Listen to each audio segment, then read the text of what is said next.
بسم اللہ الرحمن الرحیم۔ السلام علیکم۔ این الیقین چینل پہ آپ سب کو خوش آمدید ہے۔ اللہ تعالیٰ آپ کو صحت و تندرستی عطا فرمائے اور آپ کو اپنی حفظ و امان میں رکھے۔ میں صحیح بخاری کی کتاب کے 5ویں باب سے آج حدیث نمبر 272 لے کر حاضر ہوں۔ ہم سے عبدان نے بیان کیا، انہوں نے کہا ہم سے عبداللہ نے بیان کیا، انہوں نے کہا ہم سے ہشام بن عروہ نے بیان کیا، انہوں نے اپنے والد کے حوالے سے کہ ام المومنین عائشہ صدیقہ رضی اللہ تعالیٰ عنہا نے فرمایا کہ رسول اللہ صلی اللہ علیہ وآلہ وسلم جنابت کا غسل کرتے تو پہلے اپنے ہاتھوں کو دھوتے اور نماز کی طرح وضو کرتے، پھر غسل کرتے، پھر اپنے ہاتھوں سے بالوں کا خلال کرتے، اور جب یقین کر لیتے کہ جسم تر ہو گیا ہے 3 مرتبہ اس پر پانی بہاتے اور تمام بدن کا غسل کرتے۔ حدیث نمبر 273۔ اور عائشہ رضی اللہ تعالیٰ عنہ نے فرمایا کہ میں اور رسول اللہ صلی اللہ علیہ وآلہ وسلم ایک برتن میں غسل کرتے تھے، ہم دونوں اس سے چلو بھر بھر کر پانی لیتے تھے۔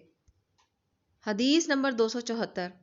ہم سے یوسف بن عیسیٰ نے بیان کیا، انہوں نے کہا ہم سے فضل بن موسیٰ نے بیان کیا، انہوں نے کہا ہم سے عامش نے بیان کیا، انہوں نے سالم کے واسطے سے، انہوں نے قریب مولا ابن عباس سے، انہوں نے عبداللہ بن عباس رضی اللہ تعالیٰ عنہما سے بیان کیا، انہوں نے ام المومنین میمونہ رضی اللہ تعالیٰ عنہا سے روایت کیا، انہوں نے فرمایا کہ رسول اللہ صلی اللہ علیہ وآلہ وسلم نے غسل جنابت کے لیے پانی رکھا، پھر آپ صلی اللہ علیہ وآلہ وسلم نے پہلے 2 یا 3 مرتبہ اپنے دائیں ہاتھ سے بائیں ہاتھ پر پانی ڈالا، پھر شرمگاہ دھوئی، پھر ہاتھ کو زمین پر یا دیوار پر 2 یا 3 بار رگڑا، پھر کلی کی اور ناک میں پانی ڈالا اور اپنے چہرے اور بازوؤں کو دھویا، پھر سر پر پانی بہایا اور سارے بدن کا غسل کیا، پھر اپنی جگہ سے سرک کر پاؤں دھوئے۔